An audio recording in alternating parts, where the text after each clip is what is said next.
क्या आपने कभी सोचा है कि जो देवताओं के वाहन माने जाते गरुड़, वो कभी देवताओं को ही चुनौती दे सकते हैं? क्या ऐसा हो सकता है कि भगवान विष्णु के प्रिय गरुड़ देव ने स्वर्ग की सत्ता को ललकारा हो? एक ऐसा रहस्य जो शास्त्रों में गूढ़ है, किंवदंतियों में छिपा है और जिसकी चर्चा करते हुए आज भी देवताओं का मन कांप उठता है। आज हम आपको बताएंगे एक ऐसी कथा जहां गरुड़ देव, जो धर्म, सेवा और निष्ठा के प्रतीक हैं, वो इतने क्रोधित हो गए थे कि उन्होंने स्वयं इंद्र, वरुण और अग्नि जैसे शक्तिशाली देवताओं को ललकार दिया। और इस ललकार का परिणाम ऐसा निकला कि स्वयं ब्रह्मा को हस्तक्षेप करना पड़ा। पर क्यों गरुड़ देव इतने क्रोधित हुए? किसने उन्हें यह श्राप दिया?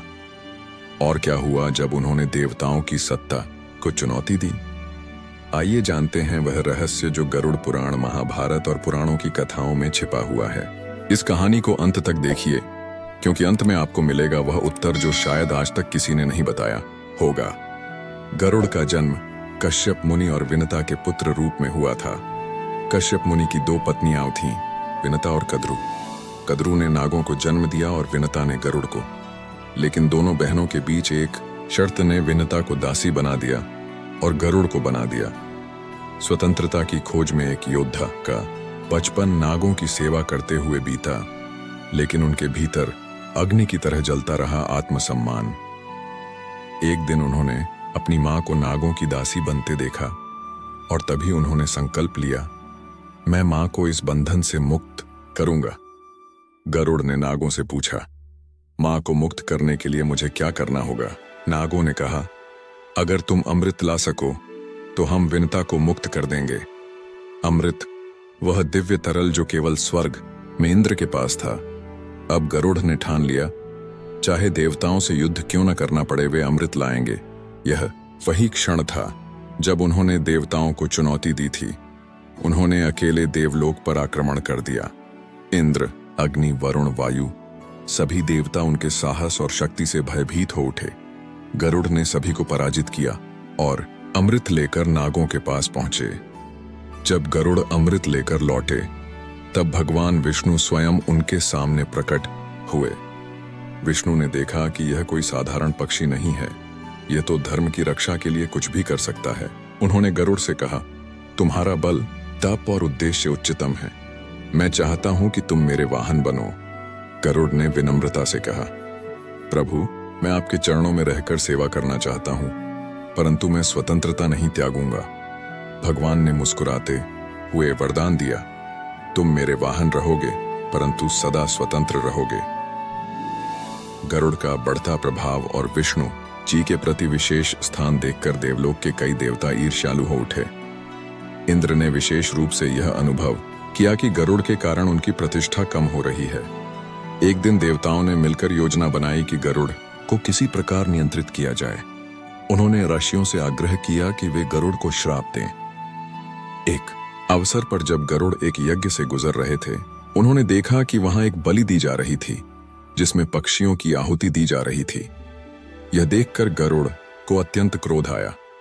उन्होंने यज्ञ में विघ्न डाला और कहा, जब तक इस क्रूरता को नहीं रोका जाएगा, मैं किसी भी यज्ञ को सफल नहीं होने दूंगा।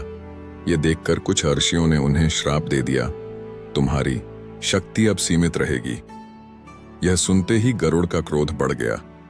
उन्होंने कहा, धर्म की रक्षा करना यदि अधर्म है, तो मैं ऐसे श्राप को भी स्वीकार नहीं करता।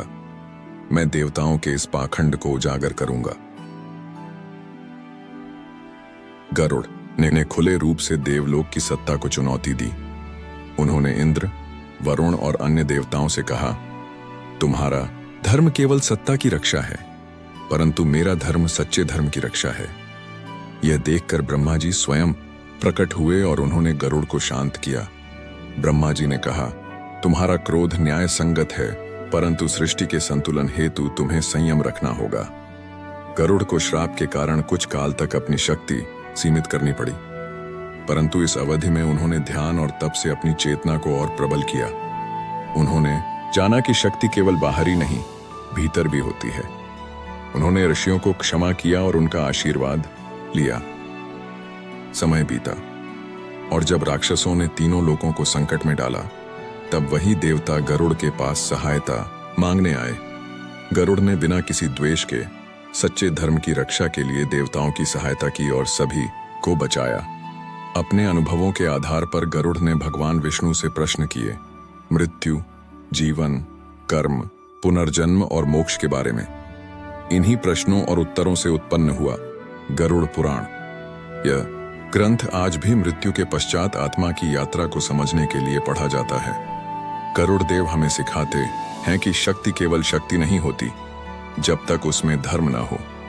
उन्होंने हमें सिखाया कि सच्चा भक्त वही है जो न्याय के लिए अपनों से भी टकरा जाए, और यही कारण है कि वे केवल एक वाहन नहीं बल्कि ज्ञान, धर्म, साहस और भक्ति के प्रतीक हैं। तो मित्रों, अगर यह कथा आपको प्रेरक लगी हो तो इसे अपने मित्रों के साथ साझा करें और हमारे चैनल को सब्सक्राइब करें, क्योंकि अगली बार हम फिर लेकर आएंगे एक और अद्भुत रहस्य, एक और दिव्य कथा। जय श्री कृष्ण।